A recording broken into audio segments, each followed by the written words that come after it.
The night my daughter got married, the world felt too loud for me. Laughter bounced off marble walls, champagne flutes clinked, and the air smelled of roses and money. The kind of scent that doesn't come from love but from price tags.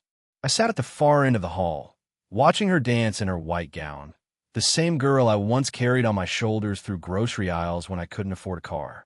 I told myself this night would be hers, a night of grace and joy, even if it meant I'd have to shrink to make space for it. Before we go further, if you've ever been made to feel small in a room you helped build, this story is for you. Don't forget to like, comment, and subscribe if you've ever had to choose between dignity and silence. Let's walk through this together. The MC tapped the mic, calling for attention. It was time for the speeches. I took another slow sip of wine, mostly to steady my hands. The groom, Ethan, stood, flashing that charming smile that rich boys are born knowing how to fake. His family cheered, his groomsmen raised their glasses, and even my daughter, my little Sophia, looked up at him like he was the center of every universe she'd ever believed in. He started talking about love, about destiny, about the beauty of two souls finding each other across different worlds. The crowd sighed at the poetry. I stared at the floor, because I knew exactly what he meant by different worlds. He looked at me halfway through his speech, his voice smooth and rehearsed. And to my new father-in-law, Mr. Hart, I have to say it's truly inspiring how far your daughter has come. The room chuckled politely. My stomach tightened. He smiled wider. It just goes to show that even when you come from humble beginnings, very humble beginnings, another wave of laughter, you can still raise a daughter who knows elegance when she sees it. A ripple of uncomfortable murmurs swept through the guests. I saw my daughter's expression falter for half a second before she forced a smile. Ethan turned his glass toward me and said, still smiling, "To Sophia's father, a man who proves that even from low places, beautiful things can grow." The words hung there, soft and venomous. I didn't blink, didn't move. The laughter that followed came from people who didn't know whether they were allowed to laugh or not. People who chose comfort over conscience. My daughter's hand gripped the edge of her tablecloth. I could see her knuckles turn white. She looked at me, eyes wide, silently begging me not to react. So I didn't. I just smiled back at Ethan, raised my glass, and nodded. He wasn't expecting that. For a brief moment, his face froze. Then he recovered, gave a shallow bow, and sat back down. The MC announced dinner. Conversations resumed. The orchestra began playing again, pretending nothing had happened. But the night had shifted. The air itself felt different, like everyone could taste the insult that had been left hanging, unclaimed and unpunished. I ate in silence. Every bite felt heavy. Every laugh in the hall sounded sharper. When I excused myself to get some air, I wasn't thinking about revenge. I was thinking about how small she looked under those chandeliers, how her happiness had been built on the assumption that I'd always stay quiet. Outside, the night was cold and clear. The venue sat on a hill overlooking the city, its skyline glimmering like a crown made of everything I'd never had. I lit a cigarette, my first in years. The smoke curled upward like a confession. That's when I heard footsteps behind me. "Dad." Her voice was soft, trembling. I didn't turn. "I'm sorry," she whispered. "He didn't mean it like that." I let out a short, humorless laugh. "Of course he didn't. He's nervous," she said quickly. "You know how he gets. He drinks too much when he's anxious." I turned then, finally meeting her eyes. "And what about you? Are you anxious too?" She hesitated. I wanted tonight to be perfect." I looked back at the glowing hall behind her, the chandeliers, the silk, the laughter that wasn't meant for me. "Is perfect," I said quietly, "as long as no one remembers who paid for half of it." Her eyes welled up. "Dad, please." "I'm not angry," I said, though my throat burned with something deeper than anger. "I'm just wondering when you stopped being my daughter and started being his."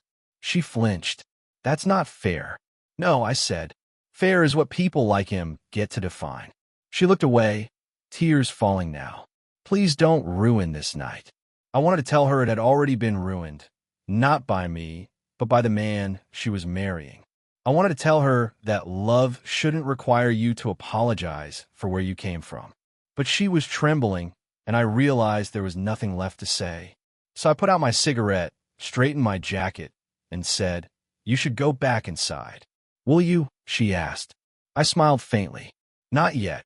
She hesitated, then walked back toward the light, her dress brushing the ground like something made of fragile dreams. When she disappeared inside, I looked at my reflection in the glass doors, an aging man in an old suit, out of place in his own daughter's story. For a long time, I stood there, letting the cold air settle in my lungs. Then I whispered to no one, "Low class, huh?" I smiled, not because it was funny, but because I'd finally remembered something I'd forgotten. Dignity doesn't live in rooms like that. It lives in moments like this, in the stillness after the humiliation, when you decide what kind of man you'll be next. And I decided, standing there under that indifferent sky, that if they thought class was about money, they were about to learn it had a much steeper price. I wasn't always the quiet man people mistake for weak. Life just taught me early that noise doesn't win fights, endurance does. I grew up in a one-bedroom apartment above a mechanic shop in Illinois. My father fixed cars until his hands could no longer hold a wrench. My mother worked double shifts, cleaning houses for people who never learned her name. I learned what class meant long before I ever stepped into a hall full of chandeliers. When Sophia was born, I promised her the one thing no one ever promised me, that she'd never have to apologize for who she was. Her mother, Marlene, died when Sophia was 8. Cancer took her quick and mercilessly, leaving me to raise our daughter alone. We had little, but we had rhythm. We had laughter that didn't need fine silverware to sound beautiful. Every morning, I'd wake before sunrise, pack Sophia's lunch, and head to the construction site. My back hurt most days, my hands always ached, but the moment I came home and saw her running down the stairs to hug me, the pain dissolved like salt in water. Those years were raw and honest. We had dinners at the kitchen counter, movie nights with popcorn burned at the edges, and dreams that fit into the walls of that small house. I remember the first time she called me her hero.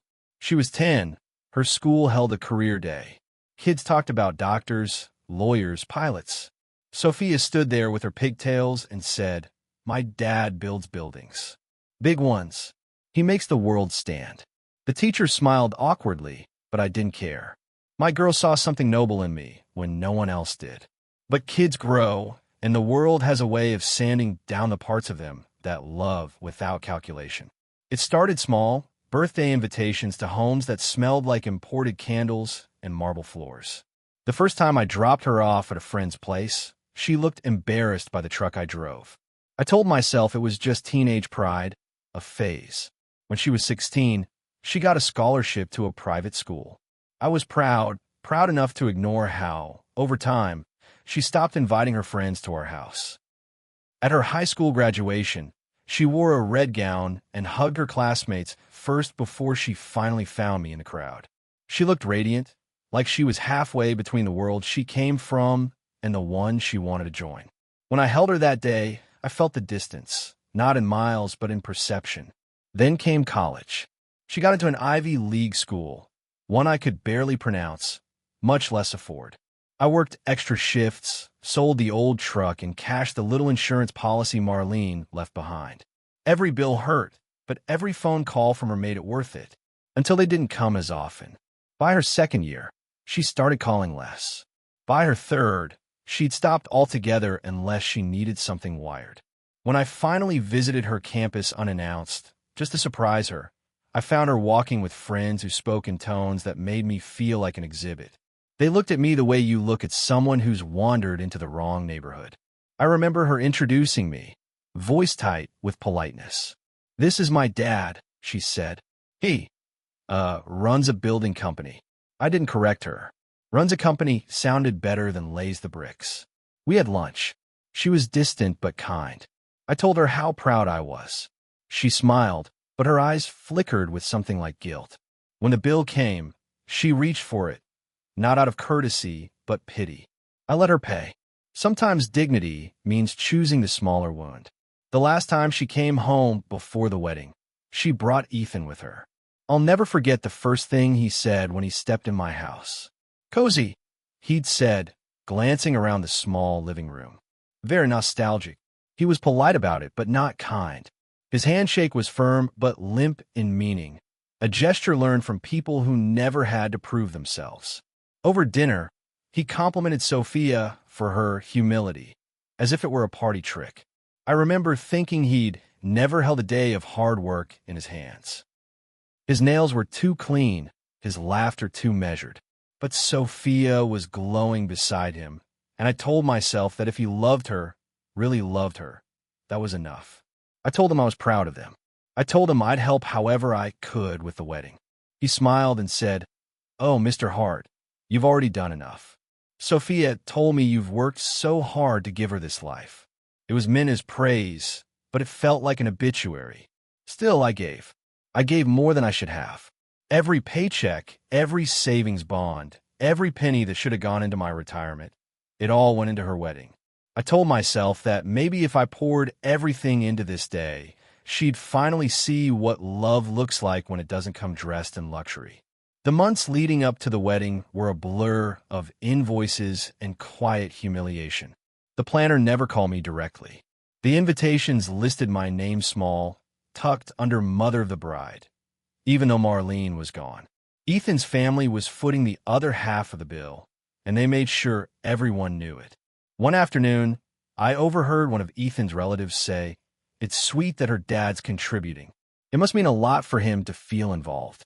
Feel involved, like it was charity work. The night before the wedding, I couldn't sleep. I stood in the middle of my half-empty house, staring at the old family photos. Sophia's smile had changed.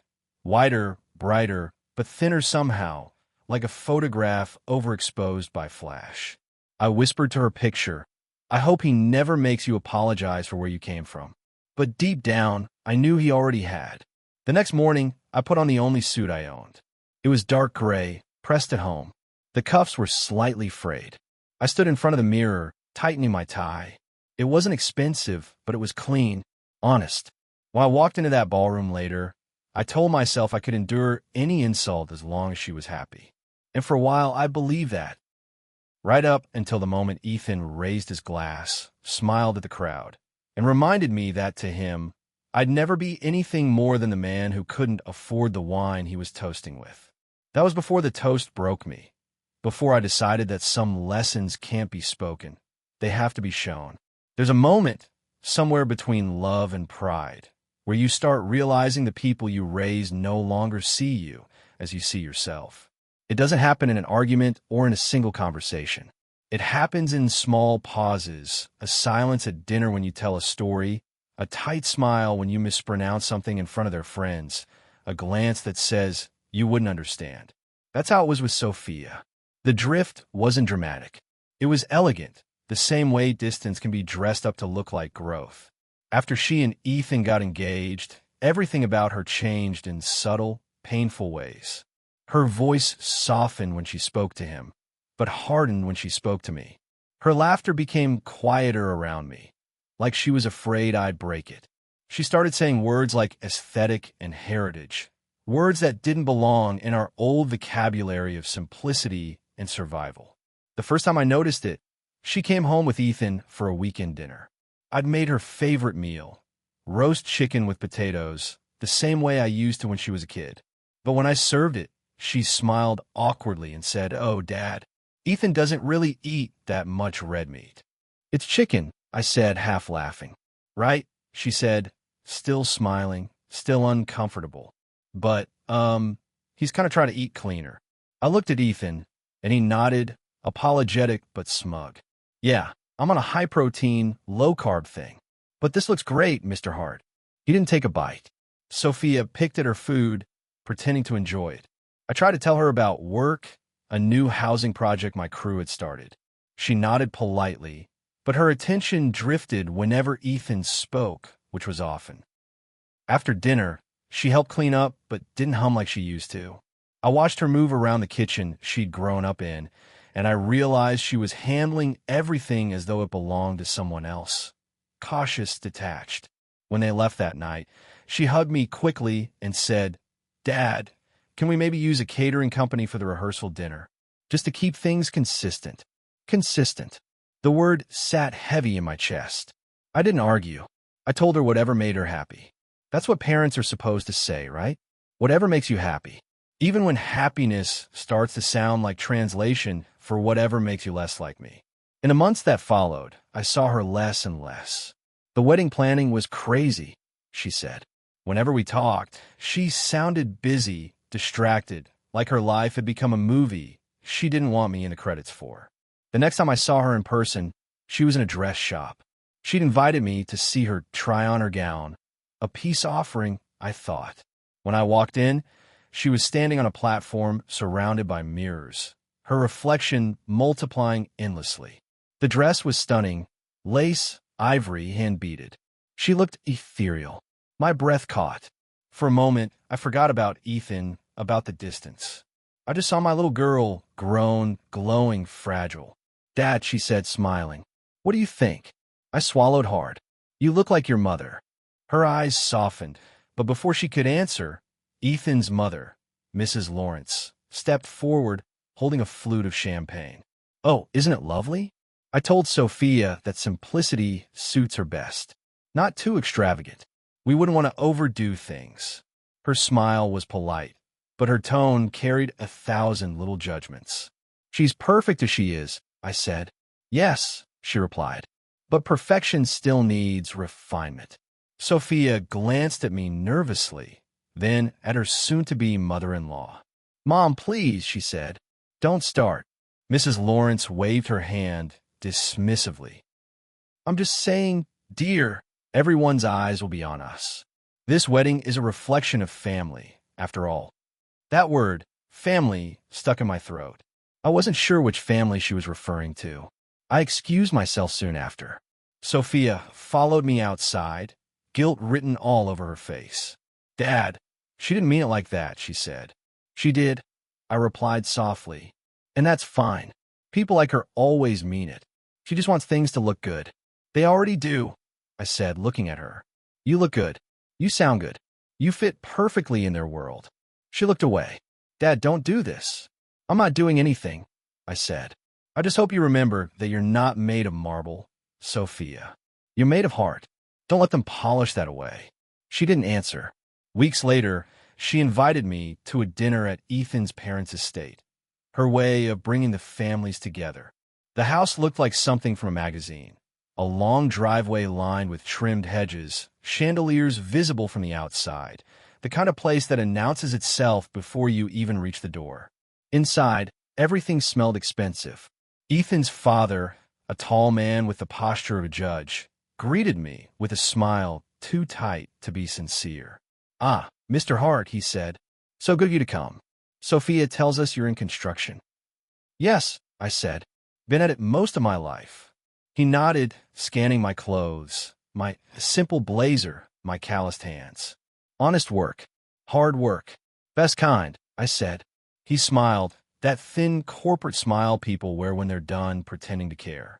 "Well, not everyone's cut out for it. Takes a certain constitution." Sophia's hand brushed my arm under the table. A silent plea. "Please don't make a scene." Dinner was a performance. Forks clinking, laughter rehearsed. Every question aimed at me felt like an evaluation. What do you drive? What are your retirement plans?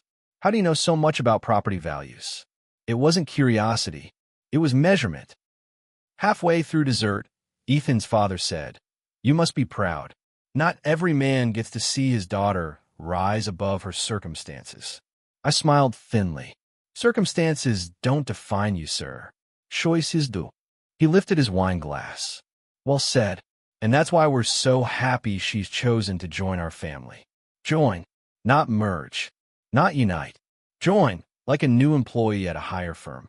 When I got home that night, I sat in my truck for nearly an hour. My hands were trembling, not from anger, but from something deeper. Helplessness. I'd given my daughter the world I could build, and somehow she found a world that taught her to see mine as small. Still, I told myself love conquers distance. That maybe the ceremony would be a bridge between the worlds dividing us. that maybe I'd be proven wrong about Ethan and his family. But as I stared at my reflection in the windshield, tired eyes, lined skin, hands scarred from decades of work, I heard my father's voice again, the one he used the day I left home. Son, they'll call you low class. Let them. The only class that matters is the one you show when they do. At the time, I didn't understand what he meant, but by the time I stood in that ballroom and heard my daughter's groom repeat the same insult, I finally did. Because some lessons don't die. They wait for the right humiliation to come alive again. The day of the wedding glowed with everything I'd ever dreamed for her. The scent of white lilies, the laughter of old friends, sunlight pouring through stained glass. It was supposed to be a day about love, but love wasn't what lingered in the air. It was performance, elegance, a kind of perfection that forgets how to breathe. The ballroom shimmered with gold. Every table was draped in linen that looked too fine to touch. Waiters moved like shadows, silent and precise. I sat near the front, though not close enough to the family table. I didn't mind. I'd learned how to fade gracefully a long time ago. The ceremony itself went flawlessly. Vows were exchanged, rings slipped on, and the crowd sighed as if they were witnessing a fairy tale. I clapped, smiling when my daughter's eyes flickered toward me, just for a second. But the warmth didn't last. Somewhere in the applause, I saw Ethan smirk, the kind that says, "You can clap, but you don't belong here." Dinner followed, a parade of silver trays and crystal glasses. I didn't touch the wine. My hands rested on the table, palms still, heart steady. Across the room, I caught sight of Ethan's parents, laughing, polished, untouched by the awkwardness that had already started to stain the evening. Then came the speeches. When my turn came, I stood. My knees ached, but I kept my back straight. To my daughter, I began, voice steady. "You've always been the reason I worked harder than I knew I could." And to Ethan, I paused, choosing my words. "I hope you learned that the measure of a man isn't in what he owns, but in what he honors." A ripple of polite claps. I smiled, sat down, and told myself that would be enough. But Ethan wasn't done. He rose, wine glass in hand, flashing the smile that made people forget he'd never earned anything he had. "I just want to say a few words about family," he said. "Sophia's family, well, they're the definition of humble beginnings. And I mean humble." Laughter followed, not from everyone, but enough to make the walls echo. He went on, weaving his cruelty with charm. "You know, when I first met Mr. Hart, I didn't know what to expect. Sophia told me her father was a builder. I assumed he ran a construction firm. Turns out he builds with his own hands. I respect that. It's not the kind of work people like me could ever do." He chuckled. So did a few others. Every word was a knife wrapped in silk. Sophia's smile faltered. Her hand reached for his arm, but he kept talking, loving the attention. "But hey," he said, raising his glass toward me. "That's what makes America beautiful, right? We all start somewhere, even down there." The laughter came louder this time. I looked at him. I didn't blink, didn't breathe. The world went silent except for the faint hum of the chandeliers. For a moment, I thought I saw a flicker of shame in his eyes, but it vanished as quickly as it appeared. I lifted my glass in return, nodded once, and took a small sip. The liquid burned down my throat like gasoline. The MC tried to smooth things over, announcing the next toast, but the damage had already been done. I watched Sophia's face, pale, trembling, as her new husband laughed with his friends. I could have stood up, could have said something that would have ripped the illusion apart. But I didn't, because men like Ethan don't understand words. They only understand loss. When the music started again, I quietly excused myself, walking through the crowd as if I were invisible. Nobody stopped me. Nobody noticed. Outside, the night air was heavy with rain. I walked to the parking lot and stood by my car, staring at the lights spilling from the ballroom windows. The sound of distant laughter carried through the glass. I thought about Marlene, what she would have said if she'd been alive to see this. She would have told me to stay calm, to let it go. But she never met a man like Ethan Lawrence. I sat in the car for nearly an hour before starting the engine. I wasn't angry anymore. I was resolved, because dignity doesn't always roar. Sometimes it walks away quietly and builds something that speaks louder than humiliation ever could. The next morning, I began to make calls. Subtle ones, not to lawyers or friends, but to the people who truly built that wedding. The florist, the caterer, the venue manager. The ones who'd received their checks from a company name no one bothered to trace back to me. I had taken care of every major cost, not as a favor, as insurance. And as I drove away that day, I knew what I would do next. Not to hurt them, but to remind them, some debts are emotional, others are financial. They learned both before their honeymoon was over. When you've spent your life being underestimated, patience becomes your sharpest weapon. The insult at the wedding burned for a while, but it didn't boil. It cooled. It hardened into something deliberate, the kind of quiet that precedes a storm no one sees coming. I didn't sleep that night. I sat at my kitchen table, staring at the invoice folder that held every payment receipt for Sophia's wedding. The ink smelled faintly of effort, my effort. Each signature represented an extra shift, a weekend lost, a calloused palm gripping a hammer through pain. They'd laughed at the very man who had built the floor beneath their expensive shoes. By sunrise, I knew exactly what I would do. The next day, I called Lydia, the event coordinator. She'd worked with me for months on the venue arrangements, though she never realized who was truly behind the funding. The payments had come through my small property company, a side business registered under a modest name, Heart and Stone Restoration. Mr. Stone, she said cheerfully, everything turned out beautifully, didn't it? One of the most elegant weddings I've ever seen. Elegant, yes, I replied calmly, though it seems we have a small misunderstanding regarding final payments. Final payments? Yes, I said, keeping my voice even. You'll find that the balance on the account will remain pending until I confirm otherwise. I'd like you to suspend any complimentary extensions or media promotions tied to that event. She hesitated. I'm not sure I follow. Think of it as an administrative pause, I said. You'll understand soon enough. I hung up before she could respond. Then I made another call to the caterers, the decorators, the string quartet, even the photographer. Each conversation was polite, professional, unremarkable on the surface. But by the time I was done, one quiet truth had taken root. Every contract was tied to me, and every payment could be retracted. Ethan's family didn't realize that I hadn't just paid for half the wedding. I had secured ownership of the venue for that weekend through a corporate sublease. The booking wasn't under their name. It was under mine. That meant the footage, the photos, even the rights to the wedding's public listing. All of it legally passed through my company's oversight.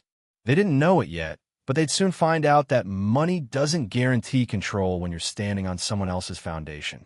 3 days after the wedding, I received a call from Ethan's mother. Her voice was sharp, lined with irritation and confusion. Mr. Hart, she began, we've just been informed that there's a hold on the venue's release of our wedding footage. They're saying something about a contractual discrepancy. I leaned back in my chair. That's unfortunate. They said the payments were processed under your company name. Is that correct? It is. Silence. Then, why would you do that? Because I could. She exhaled sharply. Is this about what happened at the reception? You're overreacting. Ethan made a harmless joke. Harmless, I repeated softly. I suppose humiliation always sounds harmless to the ones laughing. Mr. Hart, I'll tell you what, I interrupted, voice steady. If you'd like the footage released, I'll forward the transfer forms. But there's a clause. You'll need to reimburse me for the full cost of the event first. You can't be serious. I'm always serious about payment. She hung up on me. I didn't mind. Some lessons can't be taught gently. That same evening, Sophia called. Her voice was smaller than I remembered. Dad, what did you do? Something necessary, I said. Ethan's mom, is furious. They said you're holding the photos hostage. I'm holding my dignity, Sophia, I said quietly. And that seems to cost more than your husband could ever pay. Dad, please. This isn't helping. You're making it worse. I closed my eyes, breathing deeply. Worse for who? Him or you? There was a pause. I could hear her crying softly. You're going to ruin everything. No, I said. You ruined it the moment you let them laugh. I could almost hear her swallow her shame. You don't understand. I understand perfectly, I said. You wanted to climb so high. You didn't notice who was breaking his back to build your ladder. The line went quiet. Then she whispered, "What do you want from me?" I didn't answer immediately. The truth was, I didn't want revenge in the traditional sense. I didn't want money or apology or spectacle. I wanted understanding, the kind that only comes when silence finally screams loud enough to echo. Nothing, I said finally. I just want you to remember who paid for your happiness and who you traded for it. Over next week, word spread quietly through the small-town vendor circle. The story of the Lawrence wedding became less about glamour and more about debt. Their photos never made it to social media. Their video remained unreleased. Every trace of their perfection stayed buried behind polite paperwork. Meanwhile, I lived quietly, going to work each morning, coming home each night to an empty house that no longer felt bitter, just resolved. Then one night, I got a message from Sophia. "Dad, I need to talk to you. Please." We met at a small diner off Route 14, the kind of place with flickering neon and waitresses who call everyone honey. She looked different, tired, smaller. The shine had worn off. She sat across from me, eyes red. "Ethan's family is threatening to sue." I sipped my coffee. "They won't. That kind of noise draws attention. They prefer quiet power." Her eyes filled again. "I didn't know he'd say those things." "I didn't know." "Yes, you did," I interrupted softly. "You just hoped he wouldn't say them in public." She flinched. For a long time, we sat in silence. Then she said something I'll never forget. "He told me he married down." I looked up. "And what did you say?" She smiled bitterly. "I told him he didn't marry low enough." It was the first time she'd sounded like herself in years. When she left the diner that night, I knew this wasn't about winning. It was about restoration. The kind that doesn't come from revenge, but from truth finally being allowed to breathe. But the storm wasn't over, because soon after, Ethan himself would call me, not to apologize, but to threaten me. And that, I thought, would be the moment when class would truly reveal itself. It was 2 nights after the diner when my phone rang. The number was unknown, but the voice on the other end was unmistakable, cold, arrogant, and brittle. "Mr. Hart," Ethan said, his tone dripping with forced politeness. "I think we need to have a little chat about the mess you've created." I leaned back in my chair, the old wood creaking beneath me. "Mess?" I said quietly. "You mean the one that started when you called me low class in front of 200 people? He chuckled. "Oh, come on. You're still hung up on that? It was a joke. Lighten up.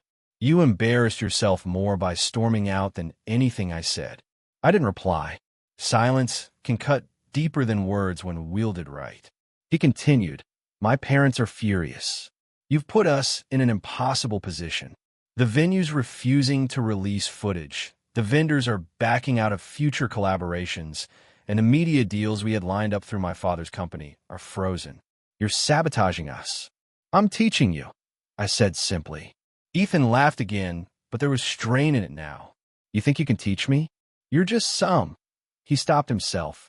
"You don't get it, do you? We're not playing the same game. You don't have power here.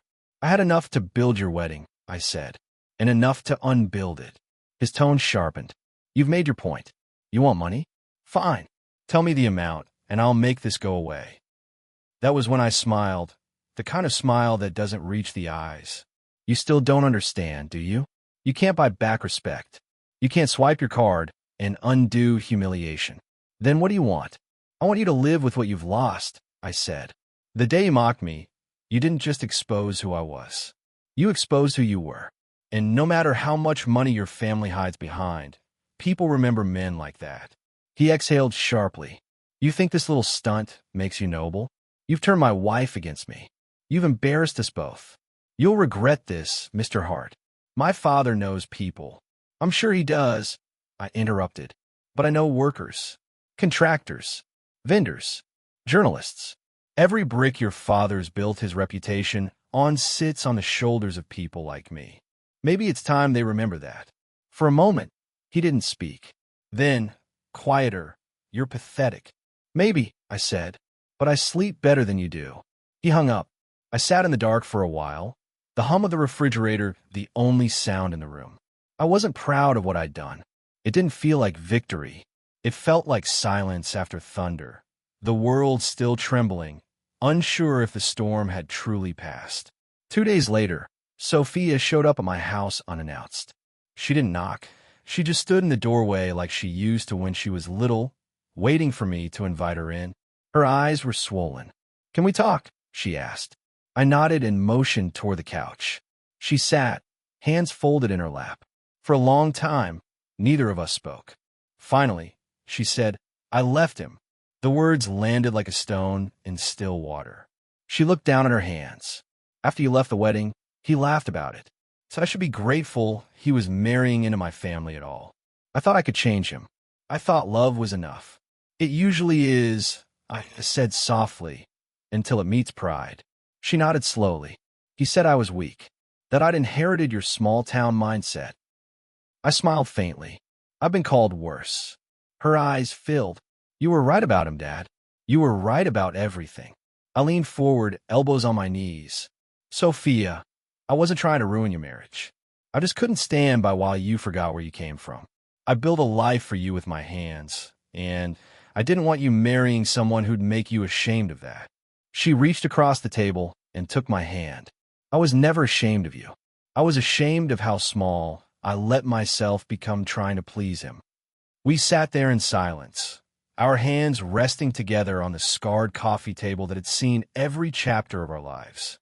For the first time in years, it felt like the distance between us wasn't measured by words, but by understanding. She whispered, "I used to think elegance meant perfection, but it doesn't. It's dignity.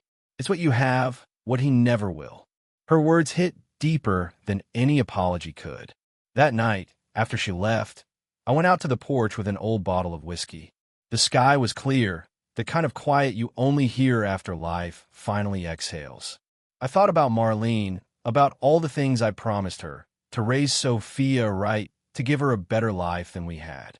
Maybe I'd kept that promise, even if it came with scars.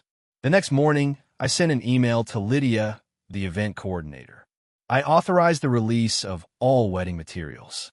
No fees, no lawsuits, no revenge left to harvest. The past had already said what it needed to. A month later, a small envelope arrived in the mail. No return address. Inside was a letter, handwritten in Sophia's familiar script. "Dad, I've started over. I'm working again, nothing fancy but honest. I thought you should know that I kept my wedding dress. I didn't keep it because of him, but because it reminds me of who I almost became. Thank you for saving me before it was too late. Love, Sophia." I folded the letter and placed it on the mantel beside Marlene's photo. The world outside my window was quiet. Not empty, just peaceful. It was the first peace I'd felt since the night of the wedding. But I knew there was still one thing left to do, something I owed myself more than anyone else. And that would come on the next anniversary of that cursed night, when I'd walk back into a ballroom, not as the forgotten guest, but as the man who finally understood what class had always meant. 5 years passed before I saw my daughter walk down an aisle again. Not under chandeliers this time. No polished marble, no orchestras, no rows of champagne glasses catching the light. The ceremony was held in a small botanical garden outside Portland, surrounded by soft rain and the scent of earth, clean, honest, unpretentious. There were maybe 30 people there. Family, close friends, and a few faces that had survived the storms of both our lives. Sophia stood under a wooden arch draped with wildflowers, the kind that grow without permission, untrimmed, untamed, beautiful in their resilience. She wore a simple cream dress that brushed against the wet grass, her hair pinned loosely with a sprig of lavender. When she turned and saw me, she smiled. Not with guilt, not with apology, but with peace. The kind of peace you earn when you've walked through ruin and learned how to bloom anyway. Her new husband, Daniel, was nothing like the first. He wasn't tall or sharply dressed. His suit was a little too big, his tie slightly crooked. But when he looked at her, It was like the world went quiet to make room for it. He was a school teacher, the kind of man who built value not in dollars, but in hearts. The ceremony began with a soft instrumental piece, maybe a piano, maybe just the wind. No grand procession, no announcer with a mic. Just vows spoken so quietly that the rain itself seemed to hush to listen. When they finished, the officiant smiled and said, "And now, Sophia has asked her father to give a few words." A few words. The phrase felt strange after all the words I'd swallowed through the years. I stood up, my hands trembling slightly, and walked to the front. Every step felt like a chapter closing. Sophia handed me the microphone, her eyes shining, and I saw in her the same girl who once danced barefoot in the kitchen while I flipped pancakes and laughed about burnt edges. I looked around. No chandeliers, no audience of judgment, no gilded applause. Just sincerity, just truth. I gave a speech once. I began, voice rough, at a wedding that wasn't mine. And I said that the measure of a man is in what he honors. I didn't realize at the time how much pain those words would have to go through before they meant something. A few heads nodded. Daniel squeezed Sophia's hand. "I used to think love was about perfection," I continued. "About doing everything right, giving everything you have, even when people stop noticing. But love isn't about sacrifice that goes unseen. It's about seeing the small, quiet efforts, the ones that never make it into photos." I paused, breathing in the scent of rain. There was a time I thought I'd lost my daughter. I thought the world had stolen her with money and titles. But she came back, not to my house, but to herself. And that's the kind of return no father can ask for. It's a gift you wait for in silence and prayer. My voice broke then. I laughed softly, embarrassed. I once thought class was about where you sat at the table. Turns out it's about how you treat the person clearing the dishes. It's about the hands that build, not the ones that point. Sophia was crying now, quietly, the way her mother used to when something true was said out loud. I looked at Daniel. "Take care of her," I said. "Not because she's fragile, but because she's precious. And remember, she's built from both light and labor. Don't let anyone make her forget that again." He nodded, eyes glassy. I raised my glass, just water this time, and said, "To dignity. To the kind that doesn't need applause. And to love, the kind that remembers where it started."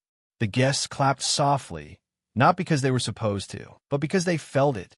After the ceremony, Sophia walked over and wrapped her arms around me. "Dad," she whispered, "you can stop fighting now. You won." I smiled, but I shook my head. "No, sweetheart," I said. "We both did." The rain began to fall harder, but nobody moved. People laughed under umbrellas, holding each other close. And in that sound, laughter, rain, forgiveness, I finally heard peace. Not the kind you buy or announce or photograph. The kind that settles deep inside you when you've made peace with who you are. Later that evening, after everyone had gone, I stayed behind. The staff was packing up chairs, the candles flickered in their glass jars, and the last bits of sunlight clung to the wet leaves. I walked to the spot where they'd said their vows and placed something small at the base of the arch, the cufflinks I'd worn at her first wedding. I whispered, "This is where it should have started." Then I walked away, not angry, not bitter, just proud, because despite everything, she'd found her way back to grace. And maybe that's what fatherhood really is, losing your child to the world and praying they find their way back home, even if home isn't a place, but a lesson. As I reached the gate, I turned once more and looked at her, laughing, free, alive. And for the first time, I felt it fully. Peace, the kind that doesn't fade, the kind you build quietly, one forgiven wound at a time. Thank you for listening. If this story touched your heart, please like, comment, and subscribe to support more powerful stories about dignity, love, and redemption. Every share helps us reach someone who might need this reminder. You can lose everything and still find yourself again.